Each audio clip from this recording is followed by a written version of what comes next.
In the age of ancients, the world was unformed, shrouded by fog.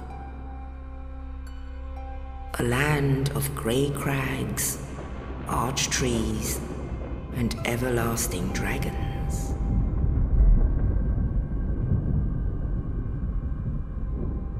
But then there was fire, and with fire came disparity. Heat and cold, life and death, and of course, light and dark.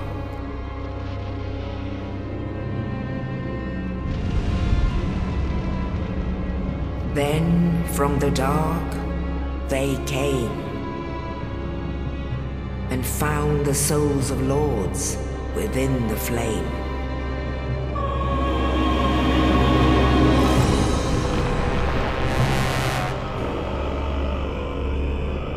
Nito, the first of the dead.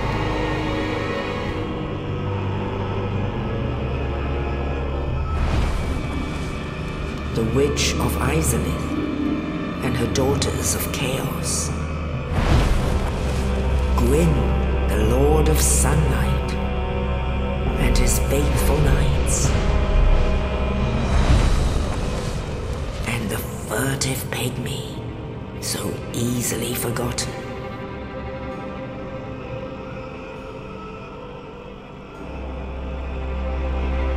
With the strength of lords, they challenged the dragons. Gwyn's mighty bolts peeled apart their stone skins. The witches weaved great firestorms. Nito unleashed a miasma of death and disease. And Seath the Scaleless betrayed his own, and the dragons were no more.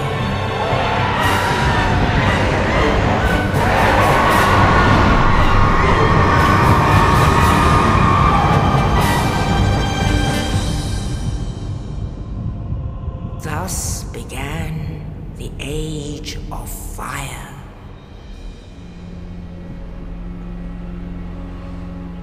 But soon the flames will fade, and only dark will remain.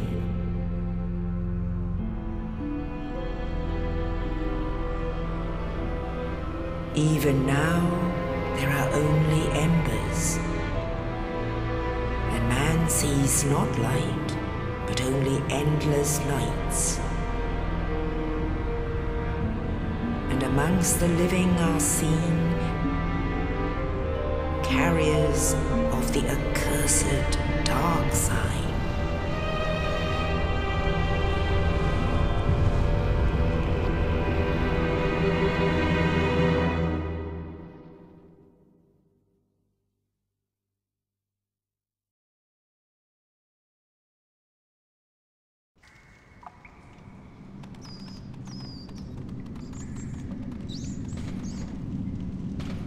Yes, indeed. The dark side brands the undead.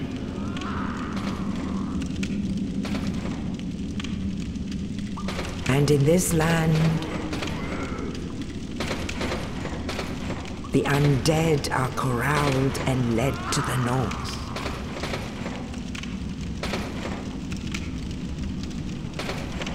Where they are locked away to await the end of the world.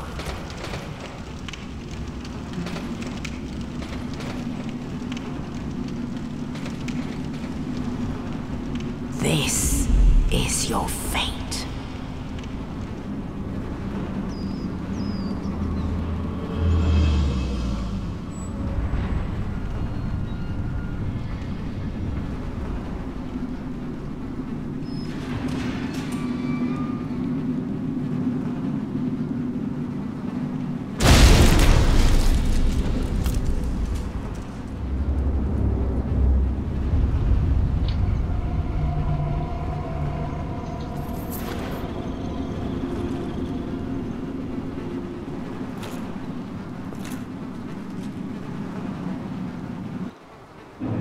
Alright, let's get to it.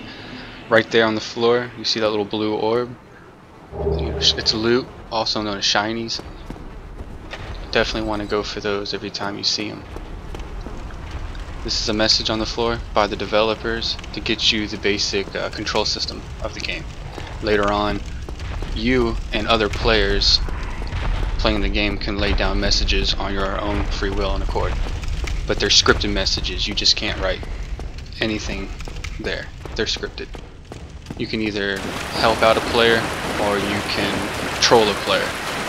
We'll get into that whenever we can find other human messages. Progressing onto the level, you'll see a bonfire.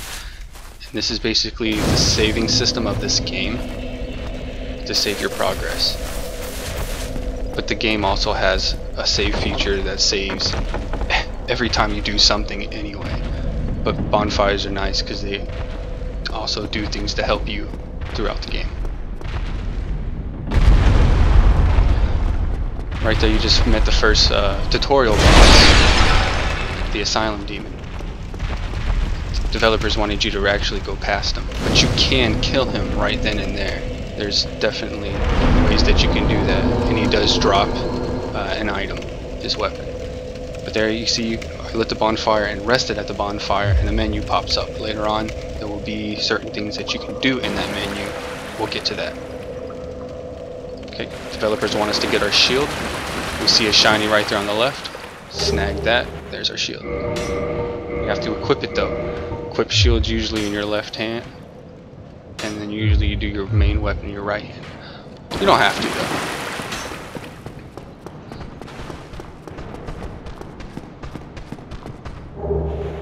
There's our main weapon. Put that in our right hand. And let's get this guy for popping arrows at us. Did a critical backstab right there. To do backstab, you have to be precisely behind the enemy with your shield lowered. If your shield is raised while attacking simultaneously, you will just do a regular attack. You cannot R2 or strong attack an enemy for a critical backstab. You just do a strong attack. So it has to be an R1 or a regular attack. Right there we just opened up a shortcut to get to the bonfire for later purposes.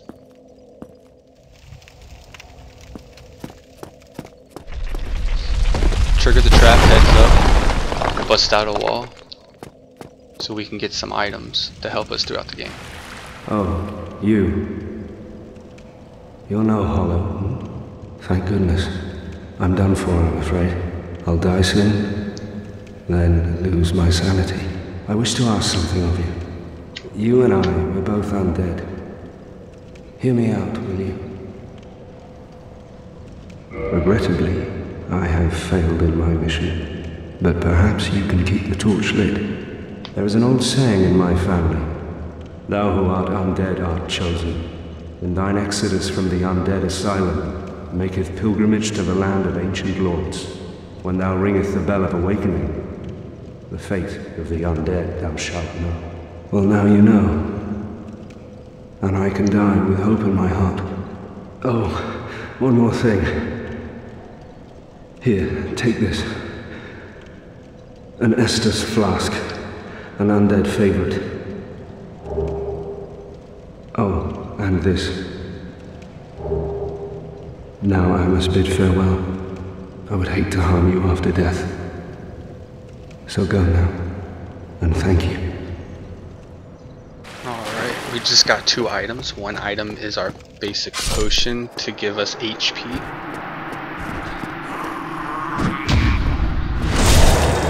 Right there's a little different critical. Do the backstab critical first. This is a parry post critical. We'll get into that later. The key was to open up the door to progress our way into the level.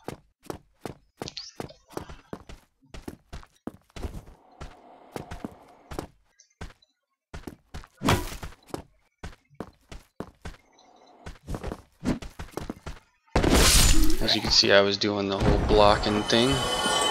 Enemies can rebound off a block once made contact, but if your shield's not up to par, Sometimes, and if enemies are a little bit stronger, they can kind of go through your defenses without a rebound. So make sure you keep up with your hardware and finding definitely better items in the game. There's the kick animation, which one of my favorite things in the game. Kick animation will also deplete the enemy's guard for an attack. You see me doing the parries a lot. Parries are definitely interesting mechanic in this game because it takes a lot of patience and remembrance of the enemy's attack patterns. To perform a successful parry, you have to basically L2 at the middle of the attack animation of the enemy, and then R1 basic attack for the riposte. I did a plunging attack there and went through the tutorial boss, which is kind of weird, but it's not uncommon. You see, I'm trying to stay behind him because he can't really hit you too well, but I was lacking speed. But don't be threatened by this boss. You see me, he's knocking me around, but he can't one-shot me, and I have no armor, no physical defense, and poise, which we'll also get into later in the game. It's nothing to worry about, though. Just try to stay behind him. I two-hand my weapon for the increase of damage. He's kind of sneaky, he almost got me there. There we go, finish him off. Not a hard boss, but definitely takes some paying attention to him and how he does his moveset.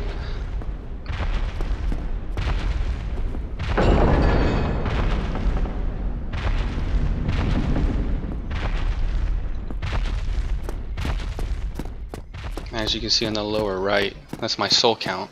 How many souls I actually have, you know, in the bank, or however people like to put it or refer to it.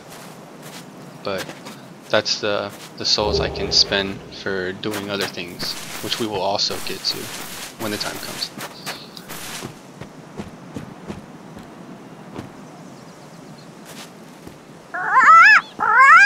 You, give me warm, give me soft. That was Snuggly the Crow, which is a pretty cool merchant in this game. You can do certain things for trading, but we'll get into that as well when we come across it. Only in the ancient legends it is stated that one day an undead shall be chosen.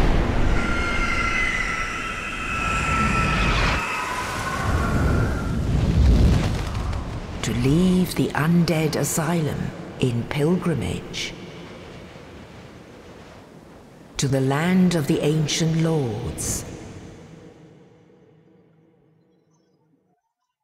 Lordran.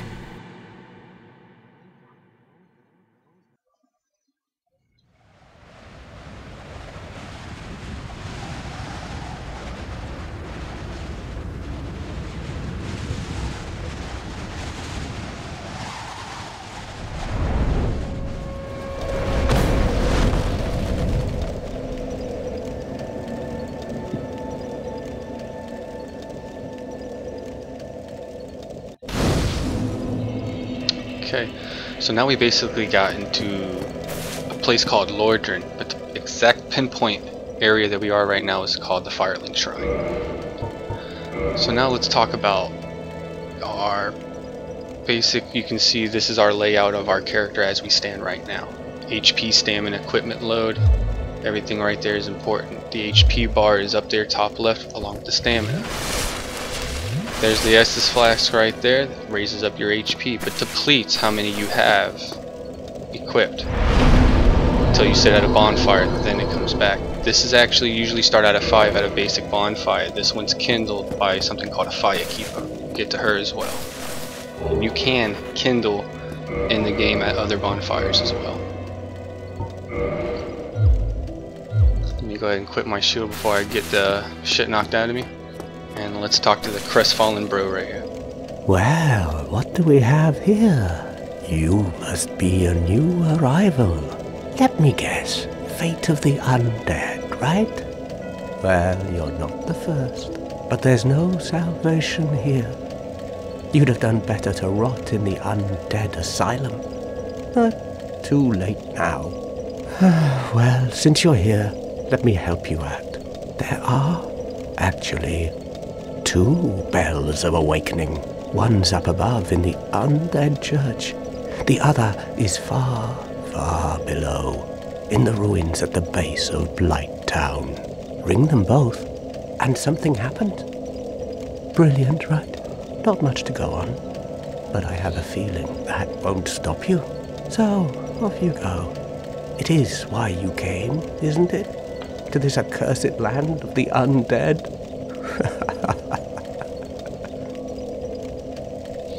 That guy basically gives your first legit of your mission of what you're supposed to be doing in this game. He said we have to ring 2 bells of awakening. So our primary mission right now is to find at least one of them.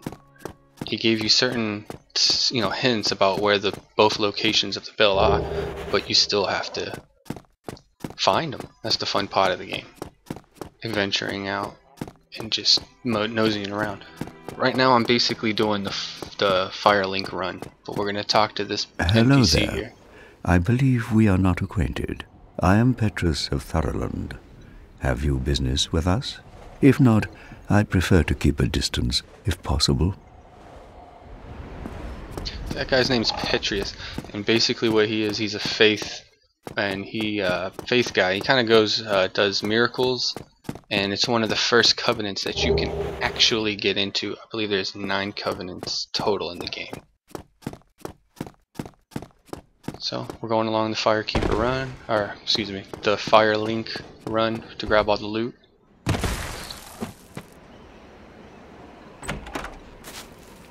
There's a homeward bone, which will come in handy throughout the game. It's good to have a couple of those on you at all times. Morning Star and a talisman. Talisman's for the faith, for doing miracles. You have to have it to proceed on doing miracles. And that was a cracked red-eye orb, which is a PvP tool for the game, which I won't be getting into, but plenty of other human players will be popping in to say hey to us. So I'm basically running to get all the loot, trying not to fight anybody, especially over there in that graveyard, because those skeletons are OP for me right now, my character. They'll just brutally murder me. So they are chasing you. If you're going to be doing the same run, they're going to be chasing you. So I'm trying to grab everything quickly as possible without probability of a fuck up. And I'm trying to head back to the bonfire, because once you sit at the bonfire, every time enemies are reset.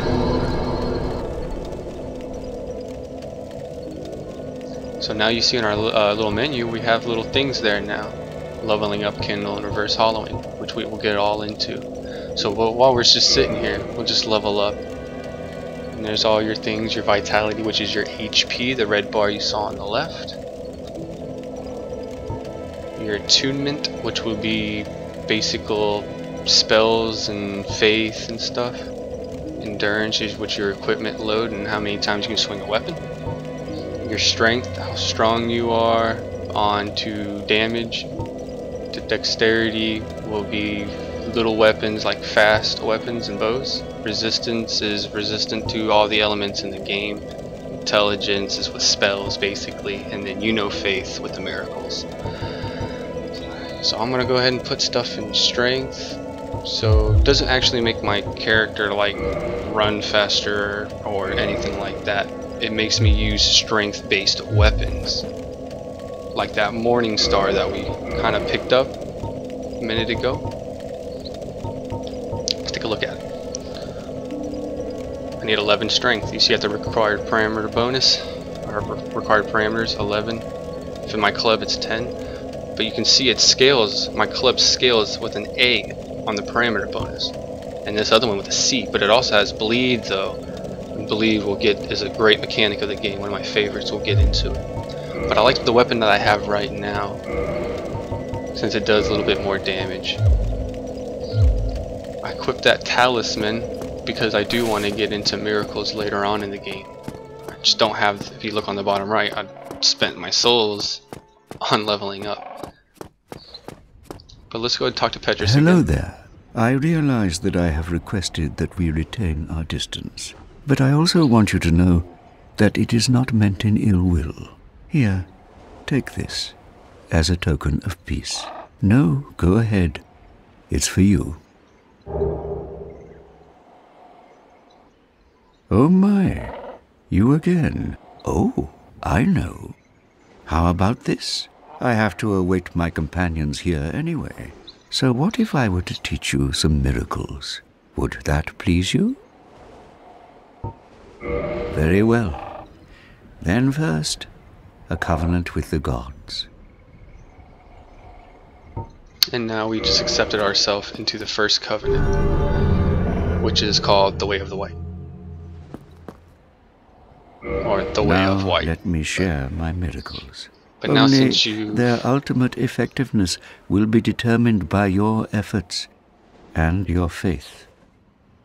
Okay, so now we learned to Jester from joining his covenant, and also we can purchase our miracles and the talismans, but you have to have souls for each. Come again. The effectiveness of the teachings depend upon your faith. So we learned a Jester, so now we can use it. Let's give it a try.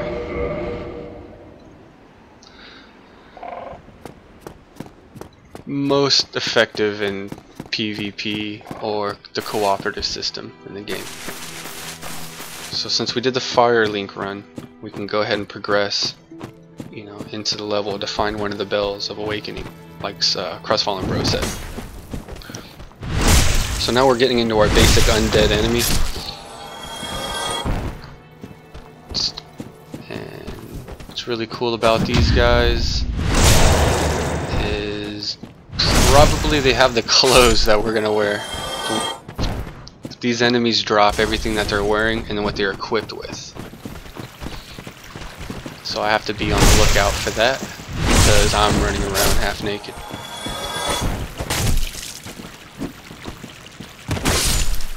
Love that kick.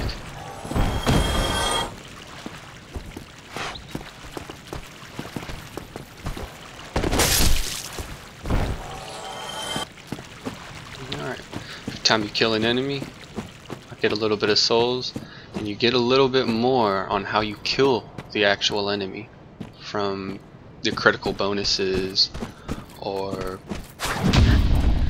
the parries,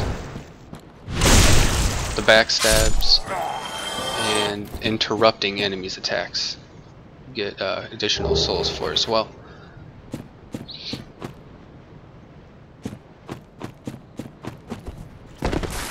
That ghost on the left is another human player, and it's really cool. Sometimes in the game you'll see a glimpse of them. And look, this guy is doing the same thing I am. Picked up a ring of sacrifice. Let's see what that's all about. Clean up real quick. Okay. So a ring of sacrifice. The mystical ring was created in a sacrificial rite of Belka, the goddess of sin. So basically what this ring does, if you put it on and you die, you will be revived back at the bonfire with your souls and humanity still intact. Humanity will get into, so don't worry about that just right now. But the ring breaks after you die, so the ring is no more. Let's make our way up to progress in the level. I'm going to be trying to pick up every loot pile or shiny that I know of possible. If I do miss anything, I would love to know. So if anybody sees that I fuck up something, let me know. So we come into another different type of enemy, which is the rat. What's cool about these rats is that when they do drop loot, it's usually a humanity. So that's definitely a good source of humanity income. But what's bad about the rat is that it can inflict basically a substance on you, which is poison. There's different types of substances in this game that can harm you. And if the poison builds up, you die basically slowly until you get to a bonfire or an item that can basically vanish it, which, like I said, we'll get into as well. A lot of stuff we're gonna get into, don't worry. So I'm basically trying to clear this section out.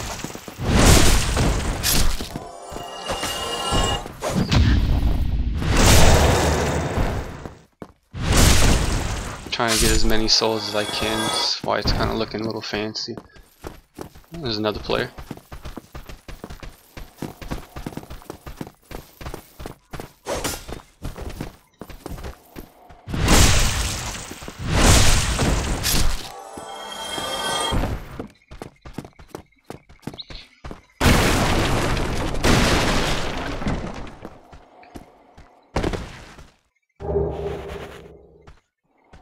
This area that I'm going in right now. Uh-oh, lying in ambush. Ah, there he is. That's a good sign somebody put there. If I had my soapstone, which we will get later on, I would raid it up.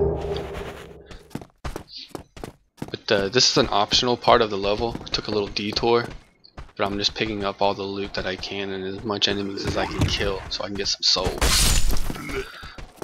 So that basic attack did got 20 souls. And I interrupted that guy and got 24. So you can see why I'm starting to do a lot more criticals than just basic block, rebound, and attack. I hear something. Oh, there he is. Yeah, I heard somebody stepping behind me. Who's this guy? Uh-oh, bad news.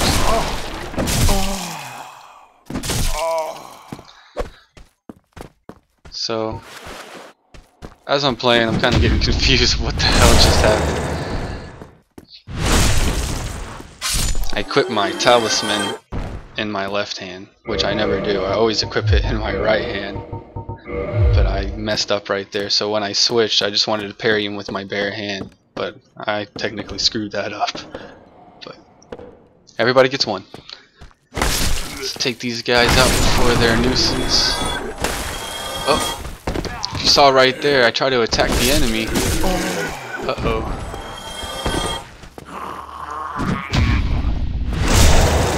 Okay. I was trying to attack the enemy, that first one, and I was way too close to that little structure right there on the right. And then I couldn't make contact because I hit the structure before I hit the enemy. You definitely have to watch out. There's different types of attacks with different types of weapons in this game. Like a slash technique or a thrust technique. And right now my weapon is basically a slash.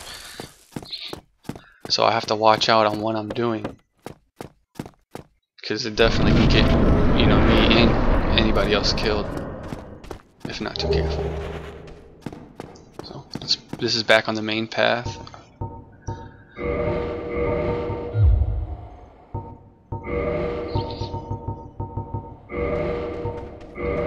Okay, so I have 10 Estus flasks, but I don't want to use them right now. I just used a humanity to put it in my top left corner. I'm not human, but I put humanity up there for the chance of whenever I do get human. Ooh, dragon.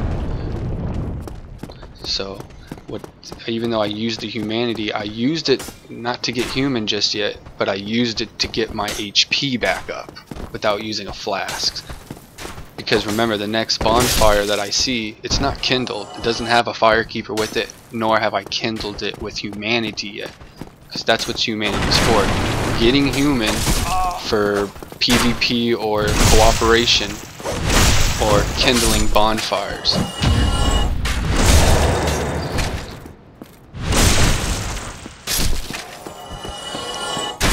But you have to watch out on how many humanity you put up there in the top left, because if you die and you don't get back to your body or your blood stain, which when I do die I will show you that, you basically lose everything. We're back at 0 souls, 0 humanity. But I'm pretty sure I will die in this walkthrough, so just be patient. So right now I'm looking at shields because I have that plank shield, but I found this one's a little bit better for physical defense.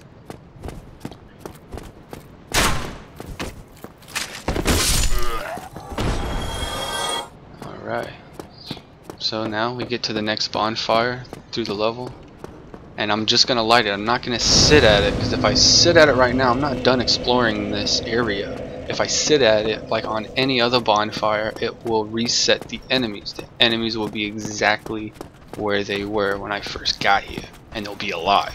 I don't really want to go through it all right now because I'm making pretty good progress. So now we're coming to another new type of enemy, which are the spear bros. The shield and spear bros. These guys are really annoying because they have something called a permalock on you. So whenever you try to go around them for backstabs or something, they just follow you. There's nothing really you can do about that. So I'm trying to really, you don't want them too close to you, because when you start taking swings, the other one's going to get pissed and start spearing you, even though you're attacking another one. So I'm trying to get them one, take on one at a time and not both of them, because I'm very, very squishy right now. So, alright. First way I like to kill these guys, kick them, deplete the shield, do an attack. The other one, you probably could have guessed it, love the parries.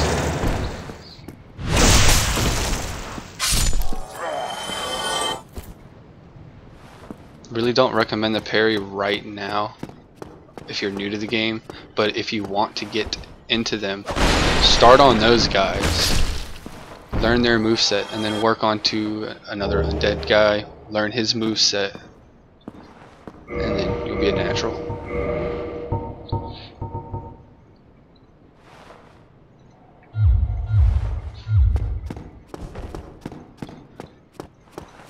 Well now, you seem to have your wits about you, hmm? Then you are a welcome customer. I trade for souls. Everything's for sale. This is the Undead Merchant, and you can get, there's a orange guide in soapstone where I can leave messages and rate messages. I'm going to buy a bottomless box from him where I can put all the junk that I don't want in that box and not in my inventory. And I got a residence key which opens doors throughout, probably in the, kind of the beginning of the game. Thank you kindly. As for him and any other NPC, you can kill them. Most of them do kind of put up a pretty good fight, but it is possible. They do drop things for you. I believe that guy drops the orange soapstone, probably some humanity. Oh, look at me getting messed up. Oh, trading hits. Gotta watch for trading hits since I don't have any poise. And you can see poise is my top right. It says poise 0. I guess we'll go ahead and get into poise while I mess with these guys.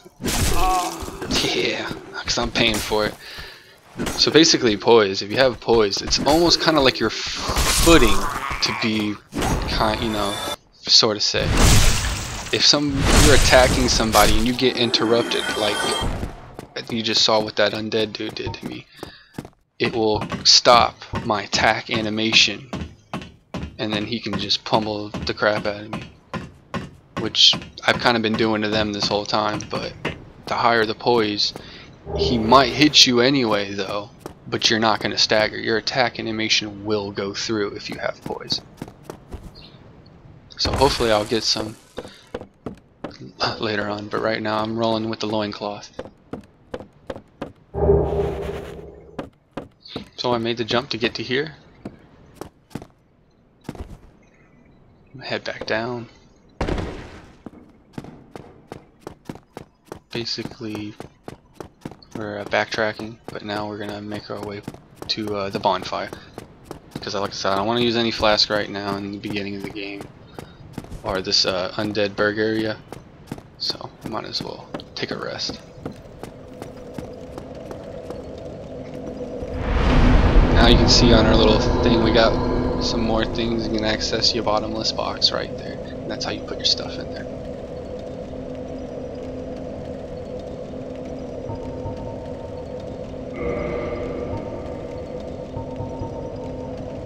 It shows you can put stuff that you don't want into what you're holding into your storage. Just to tiny up your inventory.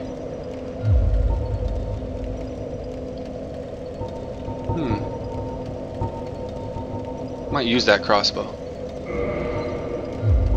I'll never use that plank shield again. But let's go ahead and equip that crossbow. I haven't really played around with them much, so I'm gonna give it a whack. And then you have to equip the arrows as well. Or the bolts, excuse me. And now I look badass.